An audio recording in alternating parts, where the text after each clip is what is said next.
Hello friends, मैं सोनी शर्मा आप सभी का स्वागत करती हूं अपने यूट्यूब चैनल पर।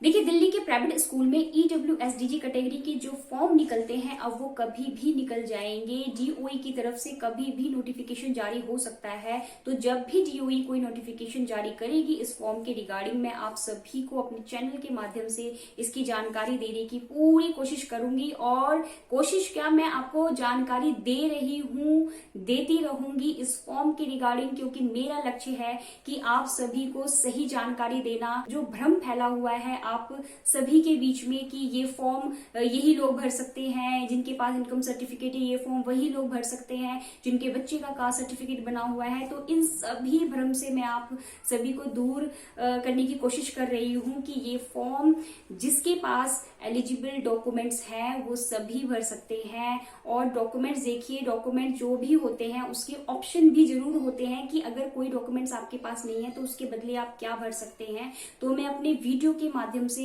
वो सारी कंफ्यूजन आपके मन से जो है दूर करने की कोशिश कर रही हूँ। मैंने इस फॉर्म के रिगार्डिंग बहुत सारी जानकारी अपने वीडियो के अंदर दी है, जिससे वो जानकारी जो प्रैक्टिकली पेरेंट्स के मन में होती है, जिसके कारण एक छोटी सी कंफ्यूजन के कारण पेरेंट्स अपने बच्चे का फॉर्म नहीं भरते हैं और फॉर्म भरना वो मिस कर देते हैं। और बाद में जब उन्हें पता चलता है कि भाई वो डॉक्यूमेंट्स के बदले वो कोई और डॉक्यूमेंट्स लगा सकते थे, तो उस समय उनके पास पछताने के अलावा कुछ भी नहीं बचता है। तो इसलिए मैं आप सभी से रिक्वेस्ट करना चाहूंगी कि देखिए, जो भी कंफ्यूजन है आप मुझे कमेंट के माध्यम से पूछ सकते हैं। कोई भी कंफ्यूजन हो आप बिल्कुल भी बेझिझक होकर मुझे कमेंट के माध्यम से पूछ सकते हैं और मैं उनकी जानकारी, जितनी मुझे नॉलेज होगी, जितनी मुझे जानकारी होगी, मैं आपको कमेंट के माध्यम से रिप्लाई जरूर करूंगी, ताकि इस साल 2022 और 23 के सत्र में आप अपने बच्चे का फॉर्म आसानी से भर पाएं। तो देखिए, आज की इस वीडियो में मैं बहुत बड़ा कंफ्यूजन आप लोगों के मन से दूर करने वाली हूं अपने वीडियो के माध्यम से। कि एक पेरेंट्स ने मुझे कमेंट भी किया था इसके रिगार्डिंग कि मैम, जो DG कैटेगरी के लोग हैं क्या उनको सर्टिफिकेट, इनकम सर्टिफिकेट जरूरी होता है क्या देना? क्योंकि उन्होंने मुझे पूछा था कि वो साइबर कैफ में गए थे तो साइबर कैफ वाला उनको बोल रहा था कि बिना इनकम सर्टिफिकेट के वो फॉर्म नहीं भर सकते हैं। देखिए, बहुत बड़ा कंफ्यूजन है और मैं यही कंफ्यूजन दूर करने की कोशिश कर रही हूँ कि इतनी सी भी कंफ्यूजन आपके मन में ना रहे डॉक्यूमेंट्स को लेके कि आप अपने बच्चे का फॉर्म ही ना भर पाए। देखिए, किसी की बातों में मत आइए। DOE एक गाइडलाइंस जारी करती है, उस गाइडलाइंस को अगर आप पढ़ सकते हैं तो पढ़िए, अदरवाइज किसी और से पढ़ाइए। और मैं सारी गाइडलाइंस, देखिए मैं स्टेप बाय स्टेप आपको सारी गाइडलाइंस मैं पढ़कर सुनाऊंगी, पढ़कर बताऊंगी कि DOE जब फॉर्म निकालती है तो क्या गाइडलाइंस इस फॉर्म के रिगार्डिंग वो देती है कि कौन कौन इस फॉर्म को भर सकते हैं। तो आज ये जो कंफ्यूजन है कि DG कैटेगरी वालों को भी इनकम सर्टिफिकेट देना है, तो देखिए मैं आपको बोलना चाहूंगी कि अगर आप DG कैटेगरी से बिलोंग करते हैं, किसी कास्ट से बिलोंग करते हैं, या आप किसी ऑर्फन बच्चे का, मतलब अनाथ बच्चे का एडमिशन करवा रहे हैं, फॉर्म भरने जा रहे हैं, या आप ऐसे बच्चे का जो HIV पॉजिटिव है उसका फॉर्म भरने जा रहे हैं, तो ऐसे बच्चों का फॉर्म अगर आप भर रहे हैं तो आपको उस केस में इनकम सर्टिफिकेट की कोई भी जरूरत नहीं है देने की, क्योंकि DG कैटेगरी अलग है और EWS कैटेगरी अलग है। और देखिए, ये बातें मैं अपनी तरफ से नहीं बोल रही हूँ,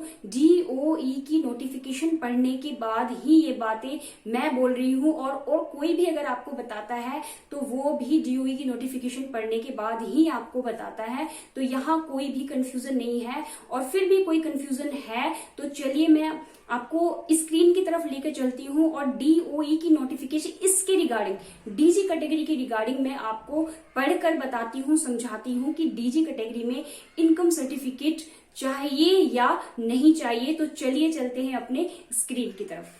देखिए, DG कैटेगरी के लिए इनकम सर्टिफिकेट नहीं लगाना होता है। अगर आप DG कैटेगरी में अपने बच्चे का फॉर्म भर रहे हैं तो उस केस में आपको इनकम सर्टिफिकेट नहीं लगाना होता है। वो गाइडलाइंस मैं दिखा रही हूँ DOE की तरफ से, जो अभी अभी आया था 24 फरवरी 2022 को। इसी में मैं आपको गाइडलाइन पढ़कर बताऊंगी कि डीजी कैटेगरी के लिए इनकम सर्टिफिकेट नहीं लगाना होता है।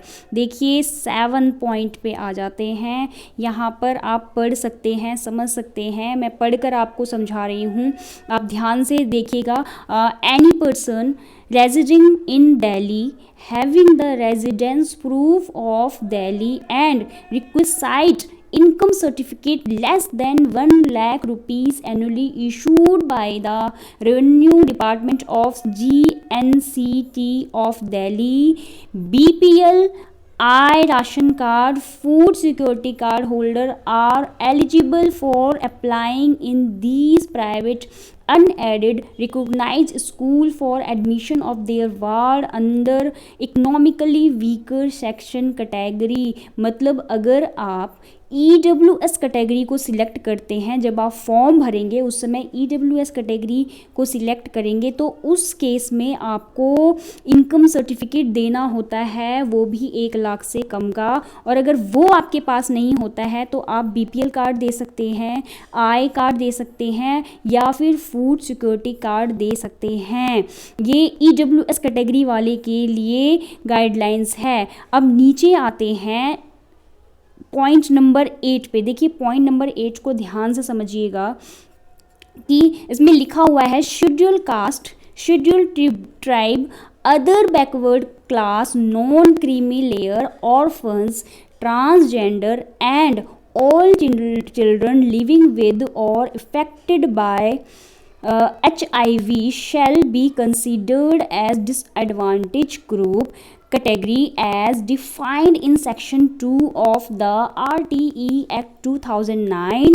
अब देखिए ध्यान से सुनिएगा और ध्यान से देख लीजिए, यहाँ पर साफ साफ लिखा हुआ है income certificate is not required to claim the benefit of DG category. मतलब आप अगर डीजी कैटेगरी में फॉर्म भर रहे हैं, अपने बच्चे का कास्ट सर्टिफिकेट के बेस से अपने बच्चे का फॉर्म भर रहे हैं, तो उस केस में आपको इनकम सर्टिफिकेट रिक्वायर्ड नहीं है।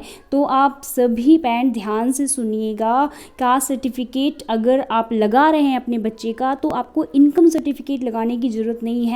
देखिए अपने साथ साथ आप दूसरों को भी ये जानकारी दीजिए, क्योंकि ये जो फॉर्म है बहुत ही इंपॉर्टेंट होता है उन पेरेंट्स के लिए जो अपने बच्चे को प्राइवेट स्कूल में पढ़ाना चाहते हैं, लेकिन उनके पास इतनी फ़ीस देने के लिए वो सक्षम नहीं होते हैं कि वो अपने बच्चे को प्राइवेट स्कूल में पढ़ा पाएँ। तो उन लोगों के लिए बहुत बड़ा मौका होता है। तो आप खुद तो ये जानकारी समझिए और दूसरों को भी प्लीज़ ये जानकारी ज़रूर दीजिए, बहुत इंपॉर्टेंट है। और मैंने ये गाइडलाइंस आपको पढ़ के दी है, DOE की तरफ से जो गाइडलाइंस जारी होती है वही गाइडलाइंस मैंने आपको पढ़ कर दिखाया है, समझाया है कि अगर आप कास्ट सर्टिफिकेट के बेस पर फॉर्म भर रहे हैं तो उस केस में आपको इनकम सर्टिफिकेट नहीं देना है। अगर आपको कोई ऐसी जानकारी देता है तो उससे भी प्लीज़ आप ज़रूर बोलिए कि यार गलत जानकारी ना फैलाएं वो, ओके। तो वो पेरेंट्स जिन्होंने मुझे कमेंट करके पूछा था कि साइबर कैफ वाले ने मुझे बोला था मैम कि इनकम सर्टिफिकेट चाहिए, तो प्लीज़ आप दोबारा उसके पास जाइए और उसे दोबारा ये गाइडलाइंस दिखाइए, निकाल के DOE की साइट से आप निकाल सकते हैं, आप निकाल के दिखाइए, या तो मेरा ये स्क्रीनशॉट लेकर आप उसे ज़रूर दिखाइए कि भाई ये पढ़ और इसे समझ,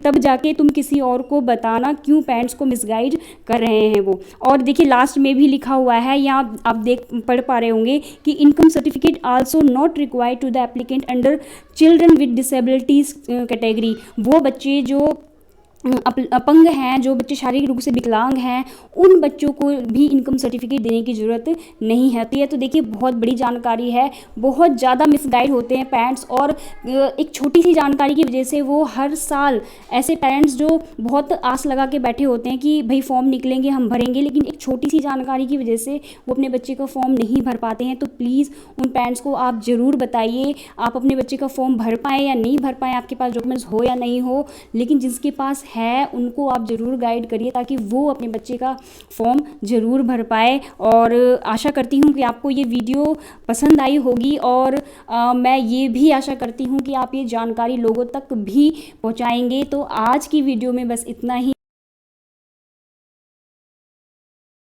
थैंक यू सो मच, मिलते हैं अपने नेक्स्ट वीडियो में।